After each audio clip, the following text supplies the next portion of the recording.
જ્યાં ભક્તિના કંઠથી ઉપજે છે મનમાં શાંતિ, જ્યાં શ્રદ્ધાના પગલે મળે છે જીવનને નવી ઊંચાઈ, એવો અહેસાસ થાય છે મહાકાળી માતાના આ પવિત્ર ધામમાં. દરરોજ માતાજીનો શણગાર એટલો અદ્ભુત અને ભાવસભર હોય છે કે ભક્તોની શ્રદ્ધાની શ્રદ્ધા વધી જાય છે. શણગારની દરેક રેખા એક જુદી જ શાંતિ આપતી હોય તેવું લાગે. લોકો કહે છે કે અહીં આવીને તેઓ માત્ર દર્શન નથી કરતા, તેઓ જીવતા જ ધર્મને સ્પર્શી રહે છે. અહીંયાની માટીમાં શ્રદ્ધાનું સંગીત ભળેલું છે. જેમની નજર માતાજી પર પડે તેમનું મન થંભી જાય છે અને આંખ ભીની થઈ જાય છે.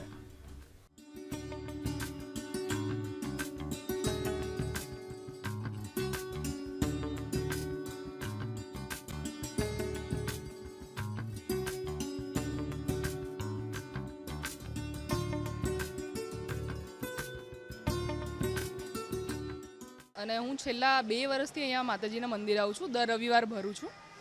અહીં આવીને મને ખૂબ જ શાંતિનો અનુભવ થાય છે. સાંજે રવિવારની જે આરતી થાય છે ત્યારે ઢોલ ને બધાના અવાજમાં પણ તમને ખૂબ જ શાંતિનો અનુભવ થશે.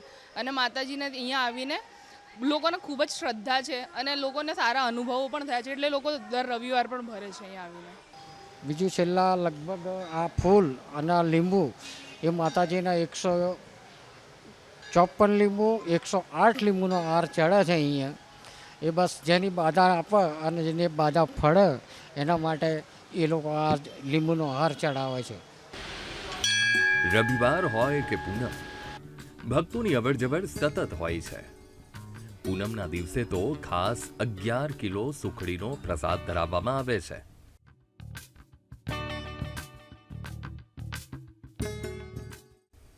એવો પ્રસાદ કે જેમાં માતાજીનો આશીર્વાદ છલકાય છે.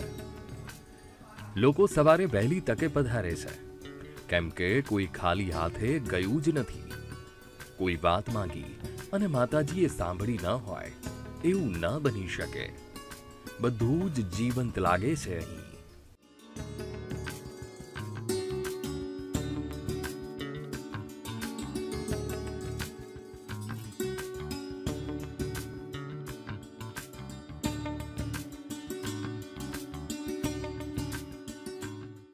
આરતીના ટાઈમ પણ સારું લાગે છે અને મારી મનોકામના પણ પૂરી થઈ છે અને અથવા મારા સિવાય કેટલા પણ હશે એ લોકોની પણ થશે અને હંમેશા થાય છે જ. હા, એ તો બહુ છે. અને અહીંયા સચ પણ એટલો છે મહાકાળીમાનો, બધી મનોકામના પૂરી થાય છે અહીંયા. ભક્તો કહે છે કે અહીં માતાજીનો એવો મહિમા છે કે નિસંતાનને સંતાનની પ્રાપ્તિ થાય છે. વિઝા માટે લાંબા સમયથી રાહ જોઈ રહેલા યુવાઓને વિઝા મળી જાય છે અને જેઓ નોકરીની આશા લઈને આવે છે તેઓ પાછા જાય છે નવી શરૂઆતની ઉમંગ સાથે. આવો અહીંયાનો મહિમા છે. માનતા રાખો, શ્રદ્ધા રાખો અને જીવન બદલાતું જોઈ લો.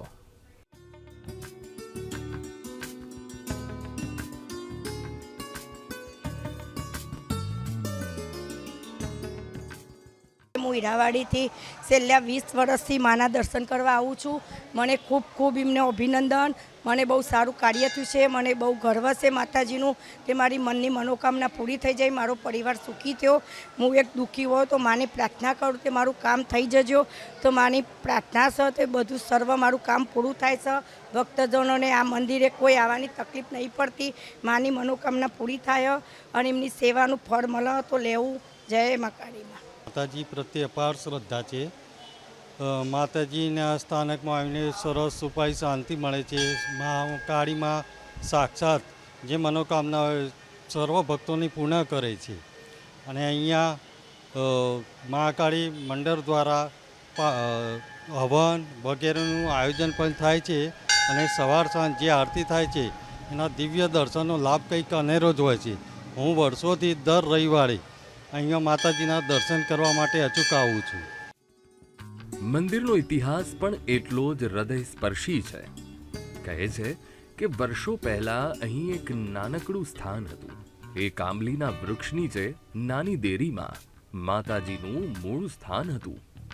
પણ જેમ જેમ ભક્તોની શ્રદ્ધા વધી, તેમ તેમ આ સ્થાન પવિત્ર ધામમાં બદલાયું.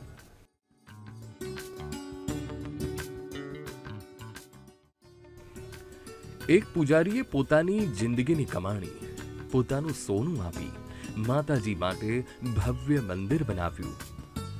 આજે ભવ્યતાની અભિવ્યક્તિ છે, એ પાછળ છે ત્યાગ, સમર્પણ અને સાચા દિલથી કરેલી સેવા.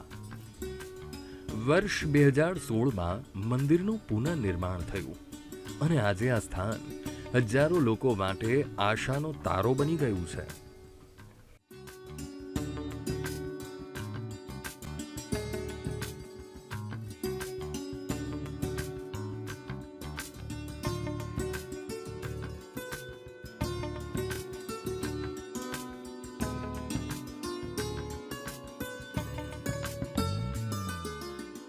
લીમડીના ઝાડ નીચે એક 5 ઈંટનું ડેરું હતું. ડેરા નીચે મને બી લાગણી જાગીનું ભક્તિ જગાડી. દિવસે દિવસે મારામાં વધુ પ્રેરણા અને શક્તિનો પ્રભાવ વધ્યો, જેના કારણે મેં દિવસે દિવસે ભક્તિ વધારી.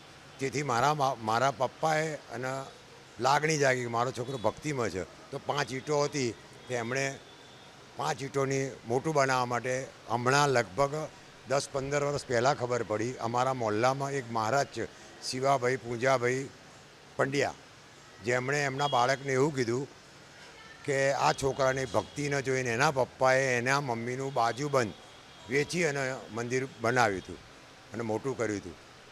અને એ ભાઈએ હમણાં 10-15 વર્ષ પહેલાં જ ખબર પડી. ત્યારે મને કહ્યું મારી ભક્તિને મારા પપ્પાએ સ્વીકારી. હું મંદિરે આટલા ઘણા વર્ષોથી હું આવું છું. મારી મનોકામના પૂરી થાય છે બધી. દર રવિવારે આવું છું અને દર 8મે હું આવું છું. દર દિવાળીના 8મે હું આવું છું. અમારી મનોકામના પૂરી થાય છે બધી. અટકેલા કામ બધા પૂરા થાય છે મારા. હા, મંદિરે આવીને મને બહુ સારું લાગે છે. મારા શરીરમાં મને બધું શાંતિ થાય. મારા શરીરની જે વેદના હોય મારી દૂર થાય છે. બધું મનોકામના મારી પૂરી થાય છે. આ મંદિર માત્ર પૂજા સ્થાન નથી, આ એક સંસ્થા છે જે સેવાઓથી ભરપૂર છે. કોરોના કાળમાં જ્યારે લોકો 2 ટાઈમનું ભોજન શોધી રહ્યા હતા, ત્યારે આ મંદિર ટ્રસ્ટે અહીંયા ભોજન, અનાજ અને આર્થિક સહાય પહોંચાડી. વિધવા અને વૃદ્ધ બહેનોને સાડીઓ આપવી હોય કે પછી જરૂરિયાતમંદ દીકરીઓના વિવાહ માટે સહાય, બધું જ અહીંયા થાય છે. દિવ્યાંગો માટે અનાજ વિતરણ, સમૂહ લગ્નનું આયોજન પણ કરવામાં આવે છે. ભક્તો અહીંથી આશીર્વાદ નહીં, જીવન માટે એક નવી દિશા લઈને જાય છે.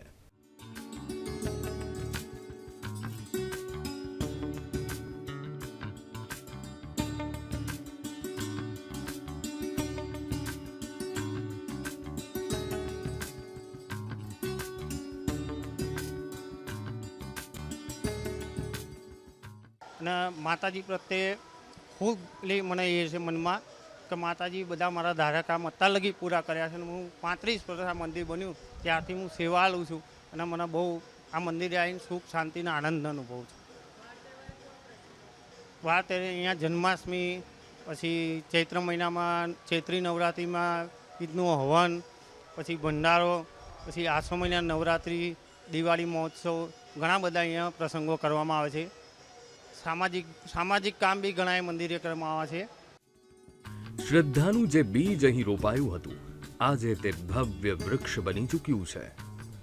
મહાકાળી માતાનું આ મંદિર એ માત્ર ધર્મ સ્થળ નથી, પણ લાગણીઓનું આશ્રય છે, જ્યાં દરેક ભક્ત એક નવો આશરો પામે છે. અહીંથી કોઈ ખાલી જતું નથી. અહીંથી મળે છે આશીર્વાદ, શક્તિ અને એક નવું જીવન દર્શન. આવા સ્થાનોએ જ આપણી સંસ્કૃતિ જીવંત રાખી છે.